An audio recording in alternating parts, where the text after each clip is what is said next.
स्वागत है आप सभी का। Welcome back. आज स्टार्ट करेंगे क्लास टेंथ के लिए, क्योंकि काफ़ी दिनों से टेंथ वाले बच्चों की शिकायत है कि सर क्लास टेंथ के लिए वीडियो अपलोड नहीं कर रहे हैं। ठीक है, तो आज हम लोग जहाँ से छोड़ा था क्लास टेंथ में वहीं से स्टार्ट करते हैं। तो लास्ट वाले टॉपिक में, लास्ट वाले वीडियोज़ में जिन्होंने नहीं देखे हैं वो उसमें देख लें। और जहाँ तक है मुझे याद है कि हम लोग रिफ्लेक्शन और रिफ्रैक्शन आपको समझा चुके थे, लेंस और उसके द्वारा बनने हुए इमेजेस आपको बता चुके थे। आज कल से ही आगे स्टार्ट करते हैं, मतलब लास्ट वाले वीडियो से आगे स्टार्ट करते हैं और उसमें देखते हैं कि हमने रिफ्रैक्टिव इंडेक्स आपको बताया था। ठीक है, तो इस रिफ्रैक्टिव इंडेक्स के बारे में अगर देखें तो ये रिफ्रैक्शन में होता है। ठीक है ना, तो रिफ्रैक्शन को एक बार जल्दी से रिवाइज कर लेते हैं कि जब भी कोई लाइट बीम वो एक मीडियम से दूसरे मीडियम में जाती है तो अपने जो पाथ है, अपने जो रास्ता है, ठीक है, उससे डेविएटेड हो जाती है, यानी पथ से विचलित हो जाती है। ठीक है, होता क्या है, दो कंडीशन वहाँ पर पॉसिबल है, या तो वो अभिलंब यानी नॉर्मल की तरफ बेंड हो जाती है या नॉर्मल से दूर अवे टू नॉर्मल हो जाती है। ठीक है, तो इस तरीके से उसमें अगर देखें तो अगर आप दो मीडियम आप मान लेते हैं, ठीक है, दो मीडियम अगर आप ले लें, ठीक है, ये वाली जो लाइन है ये दो मीडियम को सेपरेट कर रही है। ऊपर वन मीडियम है और टू नीचे सेकंड मीडियम है। इसमें अगर रे ऑफ लाइट आप इंसिडेंट करते हुए दिखा रहे हैं और इस पर आपको यहाँ पर नॉर्मल बनाना पड़ेगा। ठीक है, तो यहाँ से ये रे ऑफ लाइट इसको आना चाहिए था सीधे सीधे। ठीक है, अब यहाँ पर दो कंडीशन है कि या तो ये नॉर्मल की तरफ बेंड हो जाएगी, रास्ता था इसका आने के लिए सीधे सीधे, ठीक है, या तो ये नॉर्मल की तरफ बेंड हो जाएगी या फिर इससे दूर हट जाएगी। तो इसमें आपको ध्यान ये रखना है कि ऊपर रेयर मीडियम होगा और नीचे ही डेंस मीडियम होगा।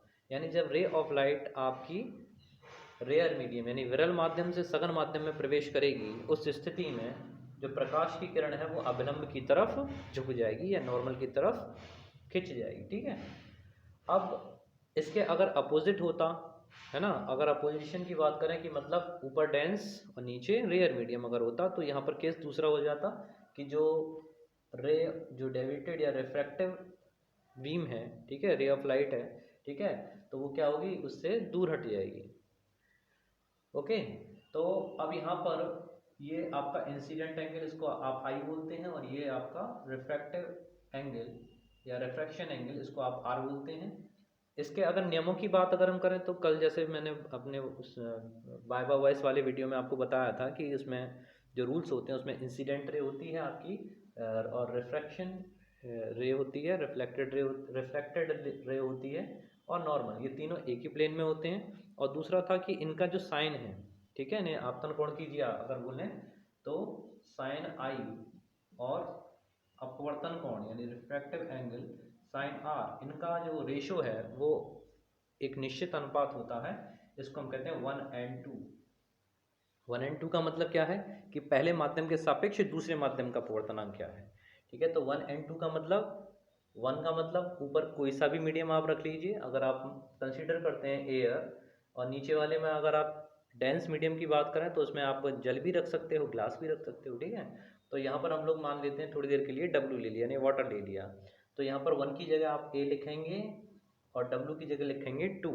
एनसीईआरटी की बुक में इसी चीज़ को N2 1 करके दिखा दिया है। ठीक है, तो वहाँ कंफ्यूज ना हो, वहाँ पर ये 1 इधर ना लिख के इसके साथ में लिखा हुआ है N2 1। ठीक है ना, तो इस N2 1 से आप ज़्यादा परेशान ना होइए। ये क्या है कि ये पहले माध्यम के सापेक्ष ही दूसरे माध्यम का अपवर्तनांक है। कहने का मतलब कि refractive index of two with respect to first medium. अगर इसको हम इसके सापेक्ष इसको देखते हुए लिखना चाहें तो एक ही जगह, जैसे हमने बताया कि आप 1 की जगह ए लिखना है और 2 की जगह लिखना है आपको डब्ल्यू। ठीक है, तो ये आपका कहलाएगा ए एंड डब्ल्यू। कहेंगे क्या इसको, जल का ही है, जल का अपवर्तनांक किसके सापेक्ष है, एयर के सापेक्ष यानी वायु के सापेक्ष है। इसमें वेलोसिटीज भी दिखाई गई हैं। तो वेलोसिटीज का जो है कि पहले माध्यम में उसकी चाल कितनी होगी, दूसरे माध्यम में इसकी चाल कितनी होगी। ठीक है ना, तो 1:2 का मतलब, या बुक में अगर 2:1 लिखा हुआ है तो ज़्यादा परेशान ना हो, उसका मतलब है कि V1/V2। V1/V2 से क्या मतलब है कि पहले माध्यम में जो फर्स्ट मीडियम है उसमें स्पीड ऑफ लाइट कितनी है। ठीक है ना, तो स्पीड ऑफ लाइट पहले माध्यम में और speed of light second medium में। तो पहले माध्यम में अगर प्रकाश की चाल c है और दूसरे माध्यम में प्रकाश की चाल परिवर्तित हो जाती है तो v हो जाती है। तो आप इसको ऐसे लिखेंगे कि 1 and 2 की वैल्यू किसके बराबर है, v1/v2 के बराबर है। और आप अगर ये कंसीडर कर रहे हो कि पहला माध्यम आपका वायु है, तो वायु में प्रकाश की चाल c यानी 3 × 10⁸ होगी, अपॉन जो भी है दूसरा वाला माध्यम उसमें प्रकाश की चाल v होगी। ओके, अब अगर इसको पहले ले लें या उसको पलट दें तो क्या होता है कि n2 इधर ले लो, 1 यहाँ आगे ले लिया। तो अगर इसमें आप मीडियम्स को चेंज कर रहे हैं, मतलब सापेक्षता बदल रहे हैं, ठीक है ना, इसको आप क्या कहेंगे, इसको आप कहेंगे कांच का अपवर्तनांक वायु के सापेक्ष दे रहे हैं, ठीक है, 2n1, इसमें उल्टा हो गया, अपोजिट हो गया। तो अपोजिशन में यहाँ भी बदल जाएगा, यहाँ क्या हो जाएगा, v2/v1 हो जाएगा। और ठीक इसी तरह से मीडियम की चालें भी बदल जाएंगी, v/c।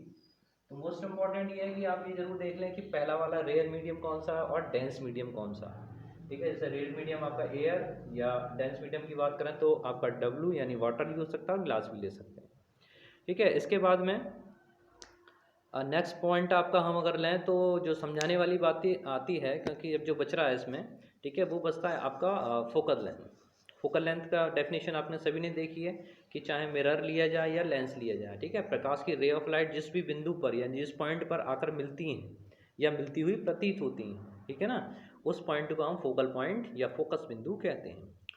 उस फोकस पॉइंट से लेकर अगर दर्पण में पढ़ रहे हो यानी मिरर्स में पढ़ रहे हो तो आपका पोल तक की डिस्टेंस आपकी फोकल लेंथ कहलाती है, ठीक है ना।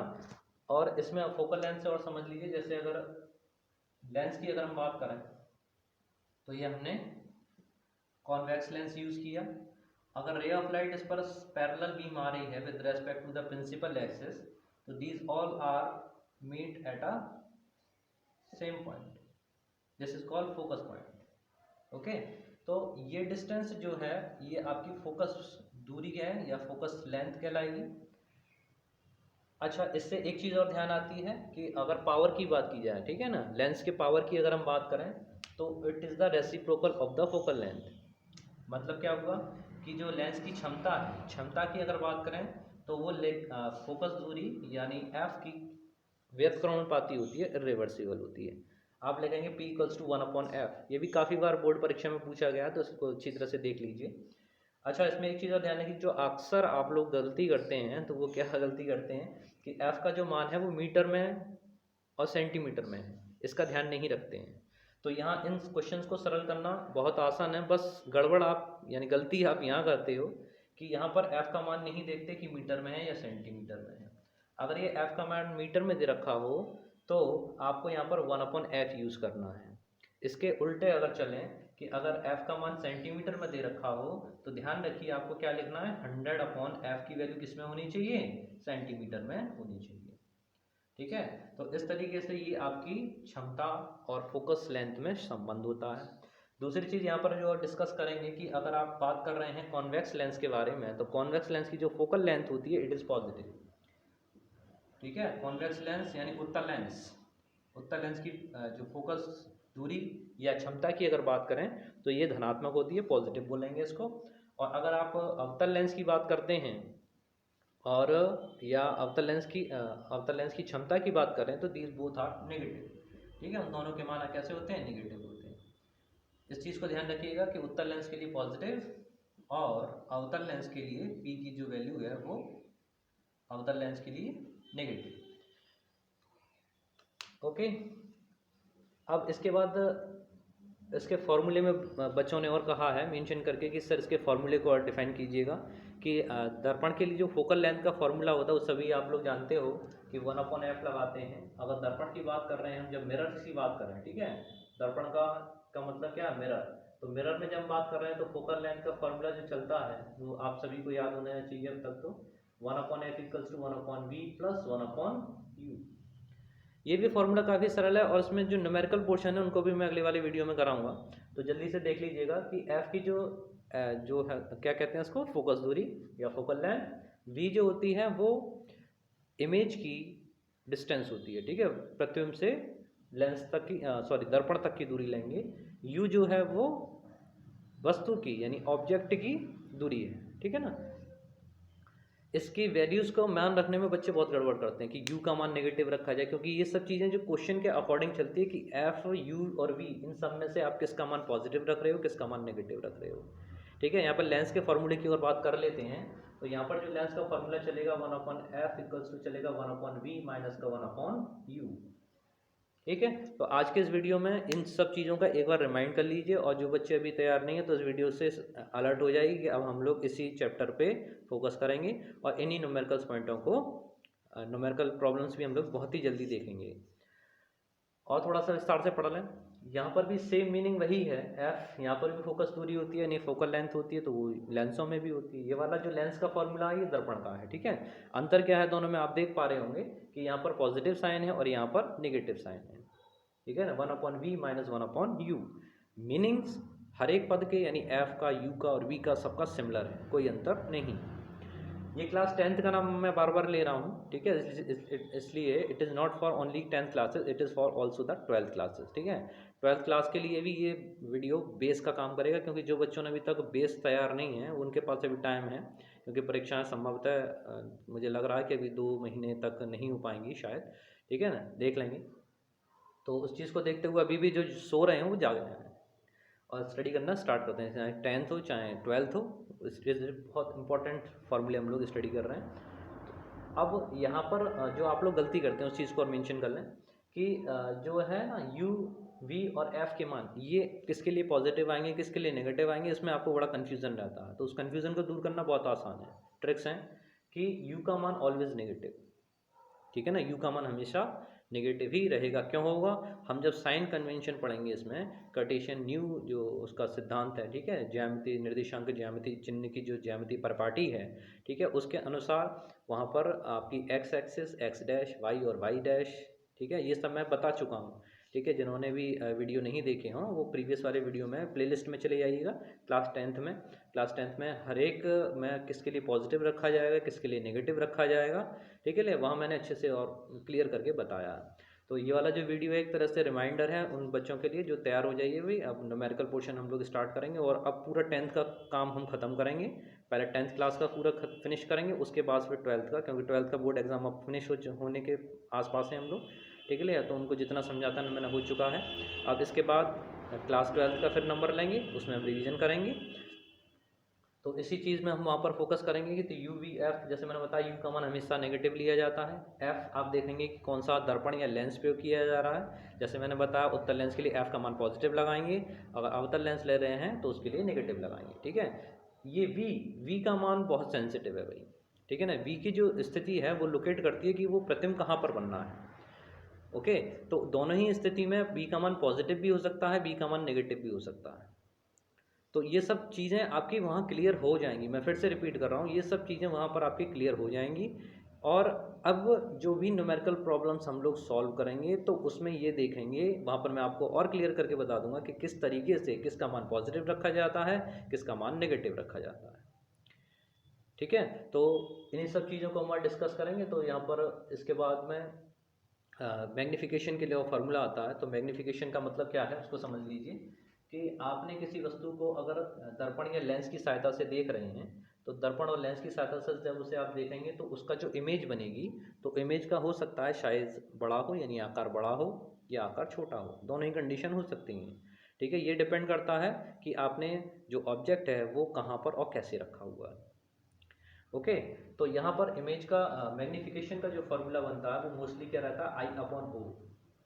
आई अपॉन ओ से क्या मतलब है, आई आपकी इमेज की हाइट, इमेज का साइज कितना है, ठीक है, ओ ऑब्जेक्ट का साइज कितना था। तो ऑब्जेक्ट का साइज अगर 2 सेंटीमीटर है और इमेज बनने है आपकी 10 सेंटीमीटर की, यानी क्या हुआ, उसने उसको मैग्नीफाई कर दिया, है ना, उसका आकार बढ़ा दिया। तो आई अपॉन ओ प्रतिबिंब की लंबाई, ओ मतलब ऑब्जेक्ट की लंबाई। तो इससे इसी को हम वी और यू के टर्म्स में भी लिख सकते हैं, वी अपॉन यू करके लिख सकते हैं। ठीक है, इसमें अगर इसका यूनिट पूछी जाए तो यूनिट तो उसकी कोई नहीं होगी, मात्रा कुछ भी नहीं होगा। क्यों नहीं होगा, क्योंकि एक निश्चित अनुपात है, it is a pure ratio. जितना ऊपर का आएगा आई का जो भी मान डिस्टेंस लोगे वो सेंटीमीटर में लोगे, नीचे ऑब्जेक्ट की जो डिस्टेंस है वो भी सेंटीमीटर लोगे, तो सेंटीमीटर सेंटीमीटर खत्म होगा, यानी मैग्नीफिकेशन यानी आवर्धन क्षमता का कोई मात्रक नहीं होता। ठीक है। तो अगले वाले वीडियो में हम बहुत जल्दी ही मिलते हैं और उसमें देखेंगे किस प्रकार से आंकिक प्रश्न 10th क्लास के हल किए जाते हैं और अपना ये सारा कोर्स फिनिश करेंगे। ठीक है, थैंक यू वेरी मच। फिर मिलते हैं। जय हिंद, जय भारत।